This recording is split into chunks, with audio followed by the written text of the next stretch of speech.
마태복음 19장 성경 본문을 통해 복음은 주권이다 라는 제목으로 하나님의 말씀을 증거하겠습니다.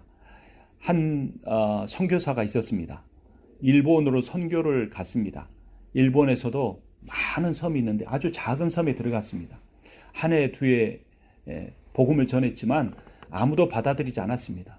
여러분 아시는 것처럼 일본 사람들은 8만 귀신을 섬깁니다.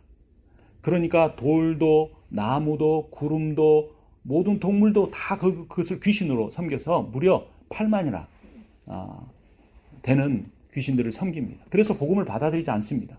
또 복음을 받아들이게 되면 그들의 가족관계가 끊기는, 또 지역사회에서 소외를 당하는 일들이 있습니다. 그래서 아무도 복음을 받아들이지 않았습니다. 한 청년이 그 선교사님의 말씀에 조금 귀를 기울이긴 했지만 그 역시 정기적으로 교회 예배에 출석하지 않고 주님을 영접하지 않았습니다. 그러다 결국 선교사님이 30여 년이 지난 뒤에 그 섬에서 순교했습니다. 그 선교사님을 파송한 교단에서는 몇 번이나 돌아오시라고 했습니다. 선교사님이 일할 수 있는 것이 많습니다. 열매를 거둘 수 있는 것이 많습니다. 했지만 그 선교사님은 그 섬과 그 섬의 주민들을 사랑해서 거기서 순교했습니다. 그런데 그 선교사님이 순교하시자 이 마을 사람들이 마음이 바뀌기 시작했습니다. 저 사람은 무엇 때문에 이곳에 왔는가? 저 사람은 무엇 때문에 우리가 아무도 그의 말에 귀 기울이지 않았는데 똑같은 말씀을 전했는가? 저 사람은 무엇 때문에 이 섬에서 우리를 위해 기도하다가 숨을 거두었는가? 의아해했습니다. 그리고 그 선교사님의 말씀에 귀를 기울이던 그 청년이 드디어 주님을 영접했습니다. 그리고 그가 도시에 나가서 신학을 하고 사역자로 안수받아 그 섬에 다시 돌아와서 복음을 전하고 그 섬의 거의 모든 사람이 예수 그리스도를 믿게 되었습니다. 여러분, 그 선교사님은 자기가 죽은 뒤에 어떤 일이 일어날 줄 몰랐습니다. 인간적으로 생각하면 나는 이 오지에 와서 이름도 없이 빛도 없이 죽는구나 생각할 수도 있었습니다. 하지만 그가 그 섬에서 순교함으로 말미암아 그 섬은 일본 사람들의 일반 도시는 1%도 예수를 믿지 않는데 그 섬은 거의 다 모든 사람이 예수를 믿게 된 것입니다. 오늘 설교의 제목이 무엇입니까? 복음은 주권이다입니다. The gospel is sovereign. 하나님의 주권이 역사하는 것이 복음이다라는 겁니다. 여러분, 우리의 인생을 주관하시는 분이 하나님이심을 믿으십니까? 이 교회의 주인이 하나님이심을 믿으십니까? 아니, 이 캘리포니아와 미국 땅에 주권자가 대통령, 미 합중국 대통령이 아니라 하나님이신 것을 믿으십니까? 온 우주 만물의 주인이 바로 그분이십니다. 이것이 복음입니다. Gospel, the good news, the greatest news입니다. 큰 그런 이 관점에서만 아니라 작게 보면 그분이 내 삶의 주인이신가? 그분이 내 마음의 주인이신가?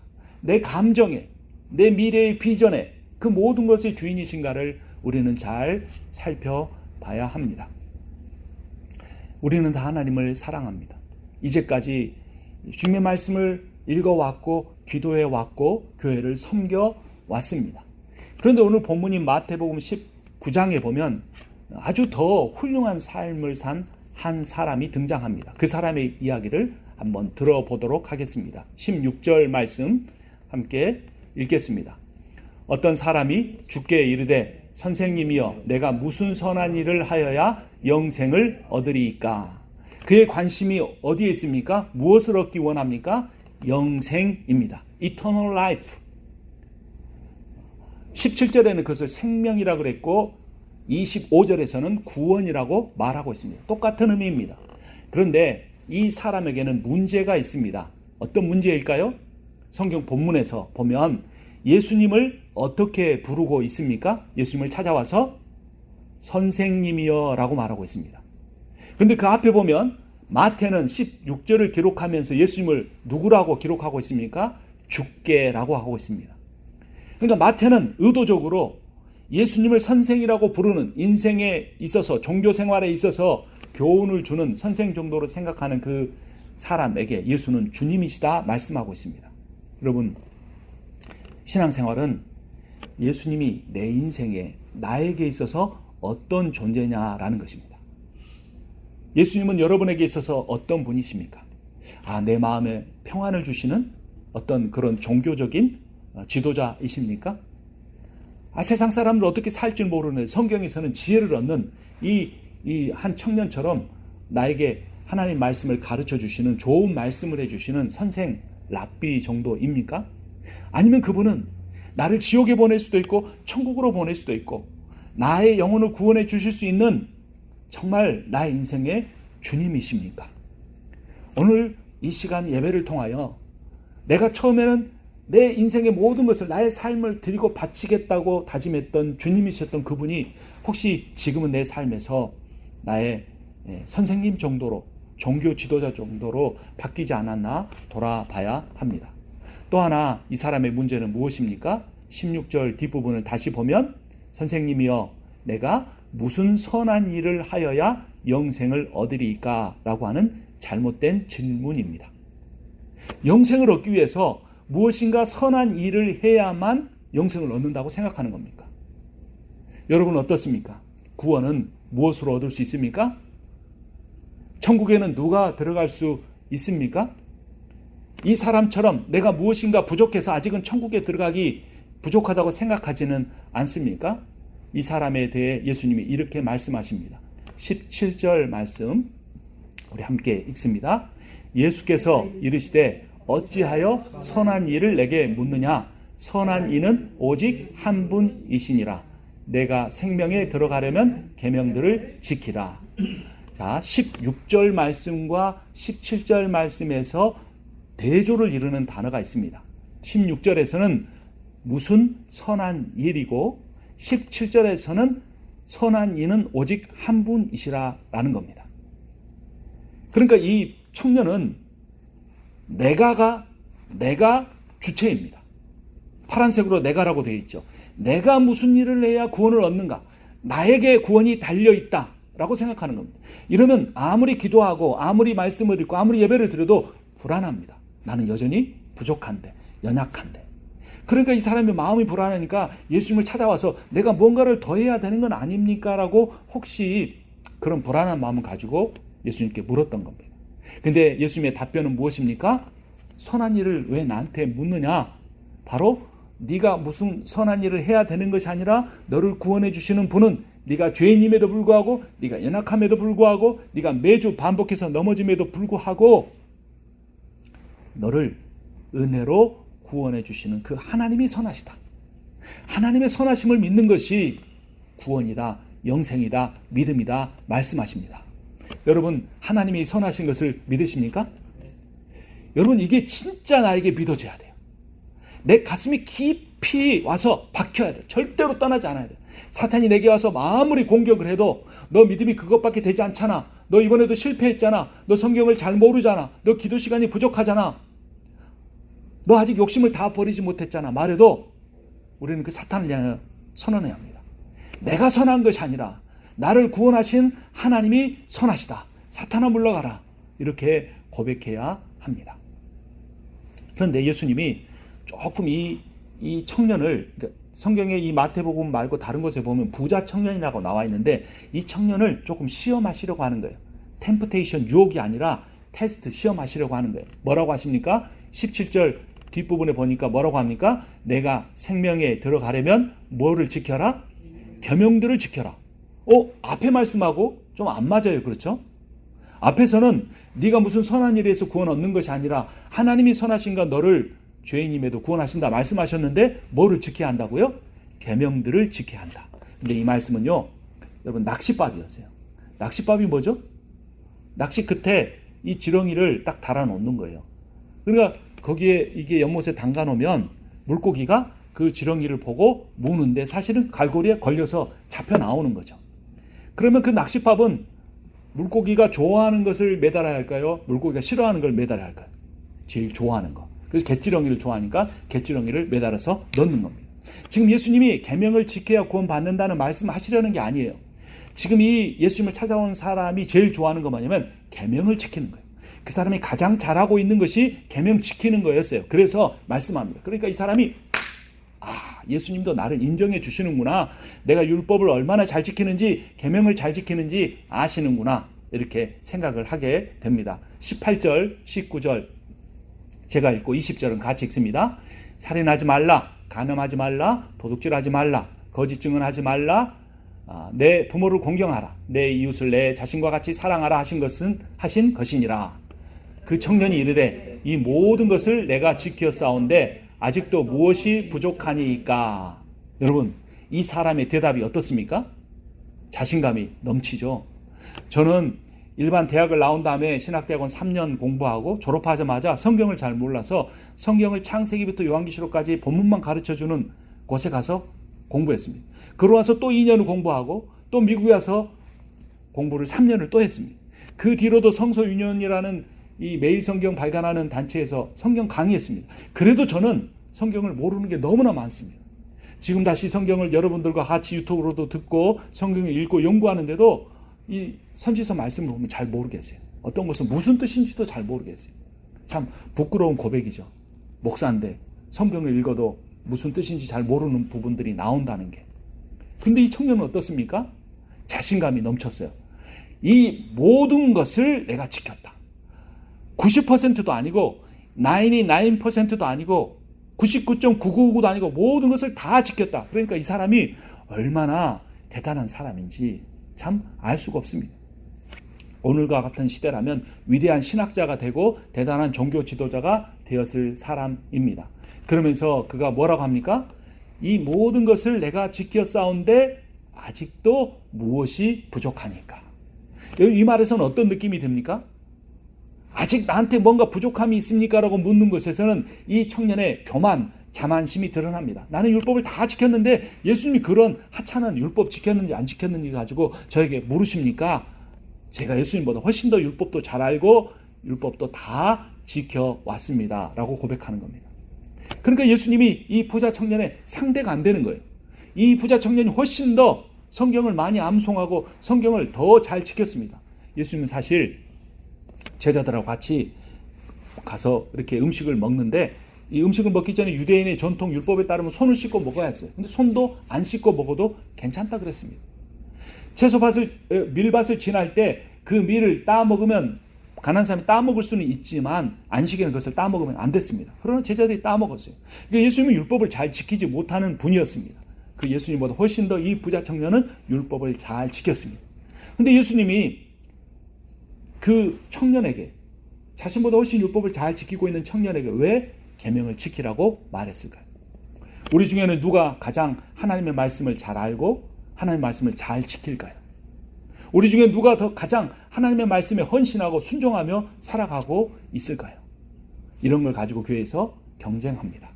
내가 교회에 얼마나 헌신했는지, 내가 교회 와서 얼마나 기도를 많이 했는지, 내가 교회 안에서 어떤 직분을 갖고 있는지, 내가 교회 건축을 해서 얼마나 많은 헌금을 했는지, 이걸 가지고 경쟁하고 싸우고 당회에서 문제가 생기고 결국엔 교회가 가진 재산을 가지고 세상 법정에까지 가는 담임 목사 직위를 놓고 장립을 두고 세상 사람들이 부끄럽게 싸우는 일들이 교회 안에서 이루어지고 있는 것입니다.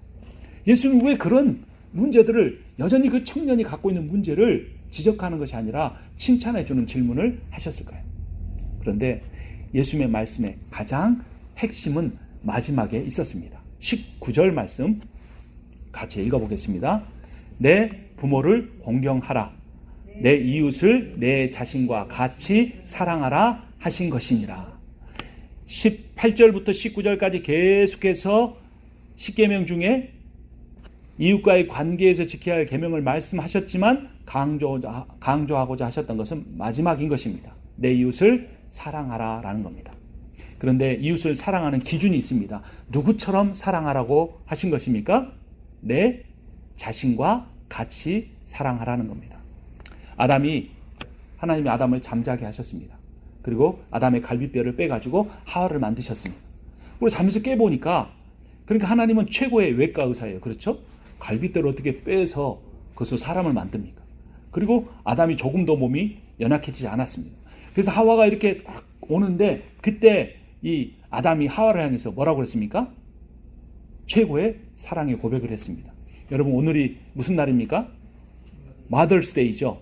어머니들은 위대해요. 아이들을 그 10달 동안 이 태중에 이렇게 품고 있다가 자신의 영양분을 다 주고 또 해산의 고통을 하고 또 낳고, 내가 그 낳을 때는 다시는 아이를 낳지 않겠다 이렇게 다짐하고 또 아이를 갖고 키우면서 너무나 즐거우니까 그런 그 위대한 여성이 다가오는데 그때 아담이 이 고백을 했습니다. 그러니까 여러분들 아내에게 그렇게 고백하십시오. 최고의 사랑의 고백 한번 따라서 합니다. 당신이 납니다.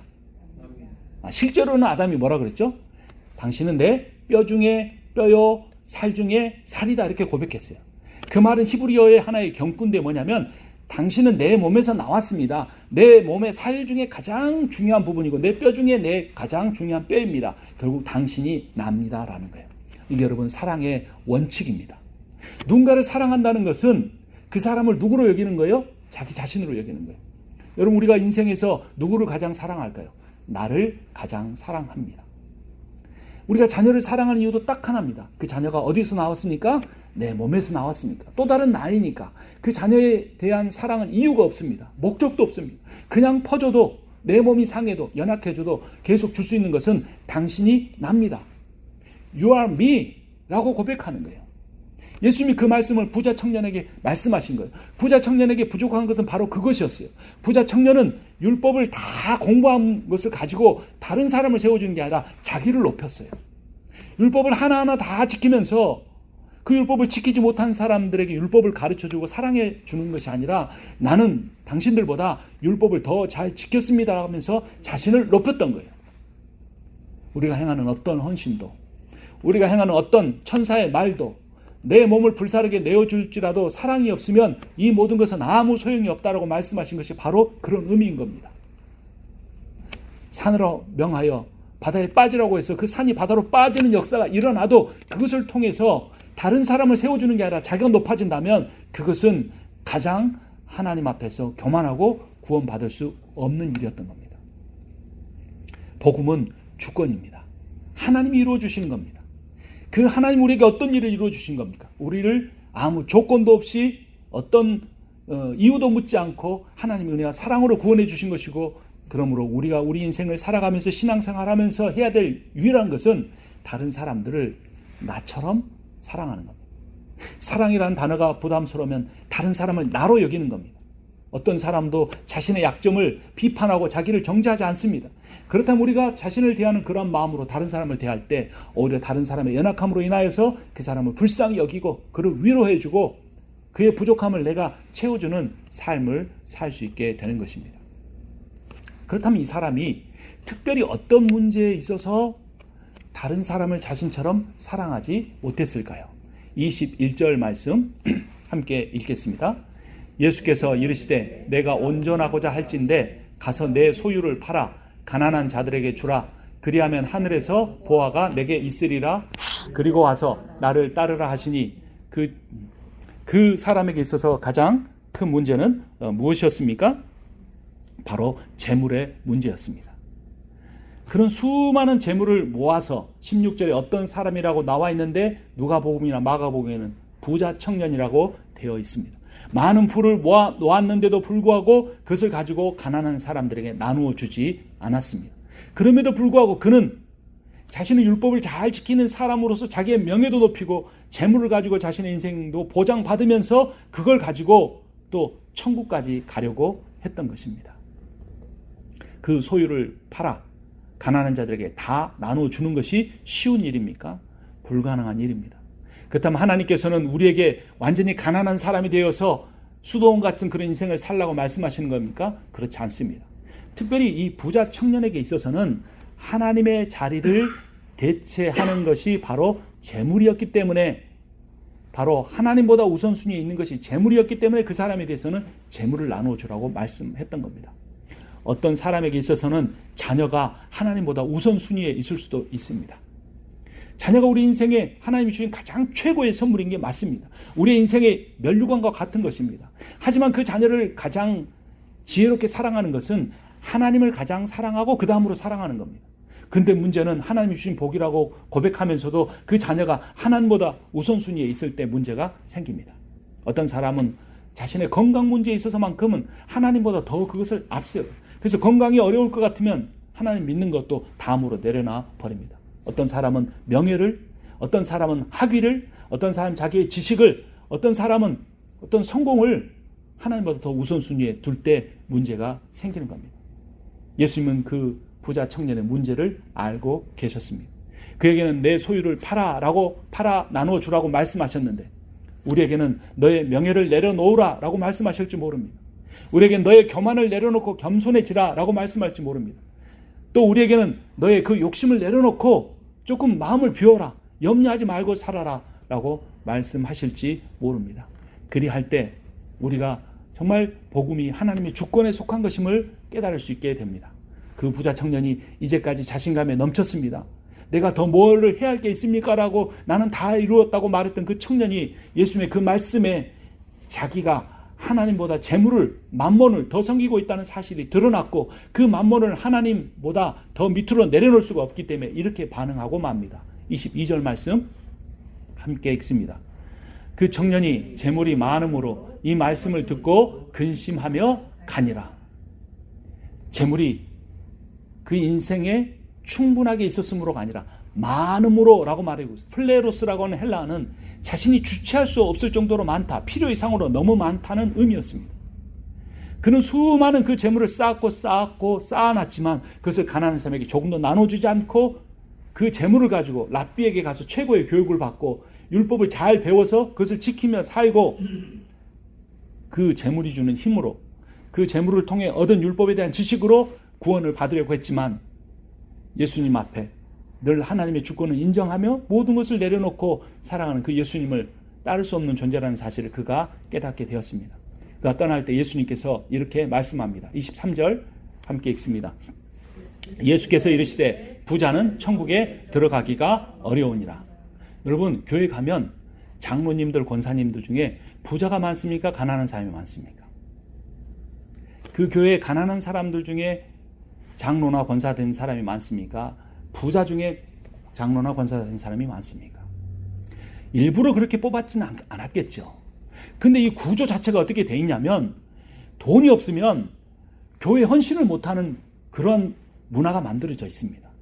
모이면 교회를 지으려고 하고 교회를 지어서 사람들이 오면 더 크게 지으려고 계속해서 반복돼서 또 빚을 내서 건물을 사거나 짓기 때문에 결국 헌금의 대부분은 은행에 대한 이자로 다 나가버리고 맙니다. 또 사역자들의 인건비가 있습니다. 프로그램 운영하기 위한 돈이 필요합니다. 그러니까 의도하지 않았지만 오늘날 교회들은 돈이 중심이 되는, 때로는 하나님의 그 뜻보다는 이 재정이 되느냐 안 되느냐에 따라서 그 교회가 존재하느냐 마느냐가 결정되고 맙니다. 그러다 보니까 장로가 되고 권사가 되면 천만 원, 만불, 10만불, 몇 억을 헌금하고 그 교회의 장로나 권사가 되는 일이 불문율처럼 사람들이 다 드러내고 말하진 않지만 그런 것이 하나의 조건인 것처럼 되어버립니다. 그러면 그것이 하나의 조건이 아니라면 때로는 어떤 사람은 가난하다고 할지라도 헌금을 할 수 없는 지경이라고 할지라도 그 사람 믿음이 좋고 본이 되면 장로나 권사로 세우고 그 사람의 말에 귀를 기울이고 교회 가운데 존귀하게 여겨야 되는데 그렇게 되지 못하고 있는 겁니다. 그런데 예수님은 정반대의 말씀합니다. 부자는 천국에 들어가기가 어려우니라. 이 말씀을 모든 한국교회의 성도들이 들어야 합니다. 24절에 이 말씀으로 이 제자들이 충분히 그 복음을 이해하지 못할까 봐 24절에서 이렇게 말씀합니다. 같이 읽습니다. 낙타가 바늘귀로 들어가는 것이 부자가 하나님의 나라에 들어가는 것보다 쉬우니라. 여러분, 바늘귀 아시죠? 저희 할머니가 옛날에는 60세만 넘으셔도 흰머리 허리가 꼬부러지셨잖아요. 65세쯤 되면 눈이 안 보입니다. 그래서 저한테 늘 부탁하신 게 다른 건 아니지만 요 실 바늘귀에 좀 넣어달라고 하십니다. 그러면 제가 쑥 넣으면 아이고 우리 손자 기특하다 그러시는 거예요. 실쭉 빼서 또 여기 뭐 이렇게 머리에다 이렇게 붙이셔가지고 바느질 막 하시잖아요. 바늘귀가 눈에 잘 보입니까? 안 보입니까? 안 보여요. 실을 집어넣기도 힘든데 그 안에 뭐가 들어가야 돼요? 낙타가 들어갈 수 있습니까? 없습니까? 없어요. 그래서 이 말씀이 초대교회 로마가 기독교를 국교로 공인한 다음에 너무나 부담스러웠어요. 황제 얼마나 재산이 많습니까? 귀족들 땅이 얼마나 많습니까? 그리고 그 가난하게 농사 지은 소장농들 그 착취해 살아가는데 이 말씀이 견딜 수가 없었어요. 그래서 바늘귀 문이라는 것이 있다 이렇게 해석을 했습니다. 바늘귀 문이 뭐냐면 어떤 하나의 그 성당에 작은 문이 바늘기 문인데 이 문이 너무나 작아가지고 낙타가 들어가려면 낙타 무릎을 딱 굽히고 이렇게 수그리고 들어가면 겨우 들어갈 수 있는 문이에요. 그러니까 들어가기 어렵기는 어렵지만 들어갈 수 있다 없다? 있다라 바꾸는 겁니다. 근데 고고학적 문서를 다 뒤져봐도 실제로 그 문이 존재했다는 그런 말은 없습니다. 예수님도 그런 의도가 아니었어요. 또 하나는 낙타가 영어로 캔머리인데 헬라어로는 갈마입니다. 근데 감라라고 하는 게 밧줄이라는 히브리어, 밧줄이라는 단어가 아람어로는 그 내용입니다. 그러니까 이건 낙타가 아니라 밧줄이다. 히브리어를 표시를 잘못했다 그런 겁니다.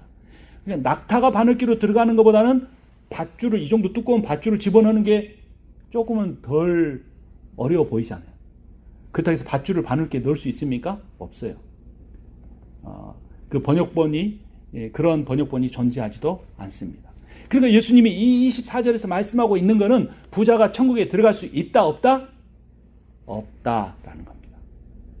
그런데 놀라운 것은 이미 떠나버린 부자 청년이 아니었습니다. 제자들이 반응이 그렇습니다. 25절 말씀 같이 읽습니다. 제자들이 듣고 몹시 놀라 이르되 그렇다면 누가 구원을 얻을 수 있으리까?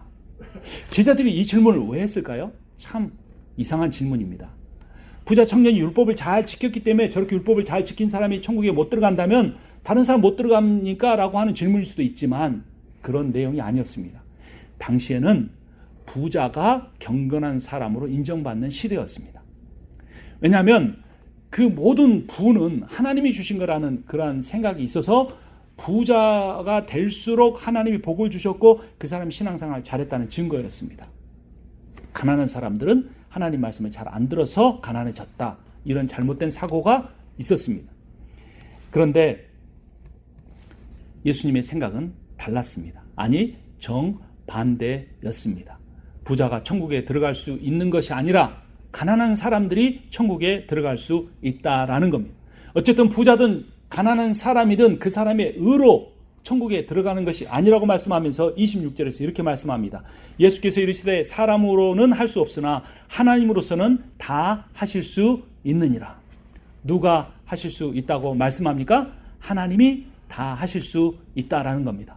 오늘 설교의 제목이 무엇입니까? 복음은 주권이다 라는 겁니다. sovereignty, 하나님의 권세에 달려 있다라는 겁니다.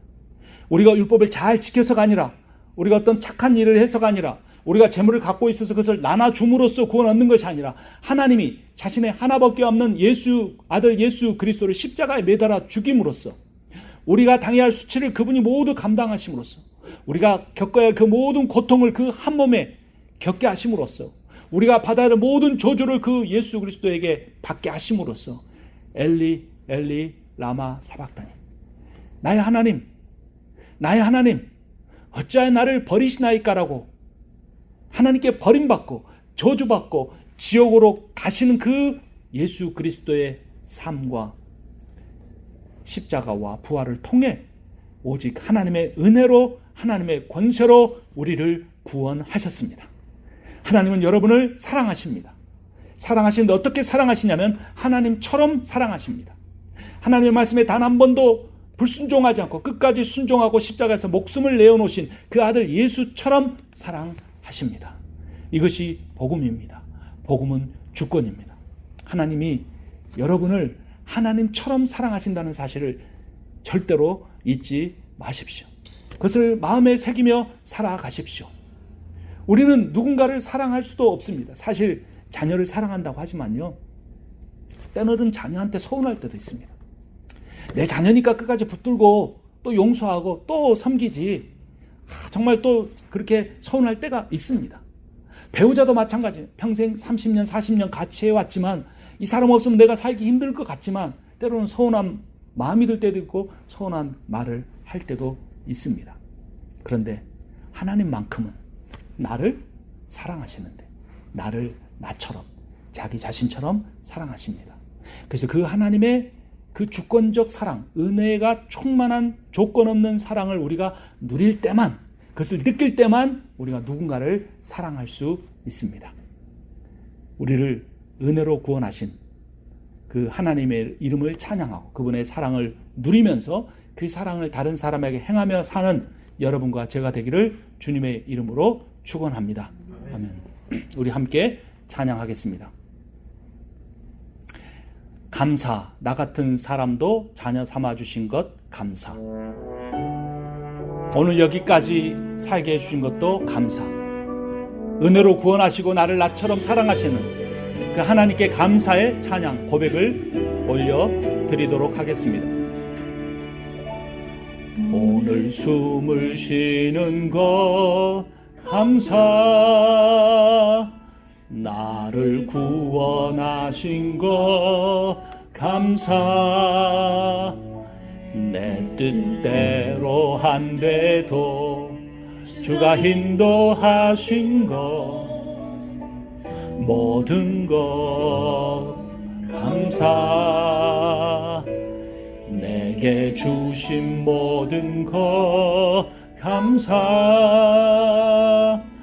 때론 가져가심도 감사, 내게 고난 주셔서 주 뜻 알게 하신 것 모든 것 감사.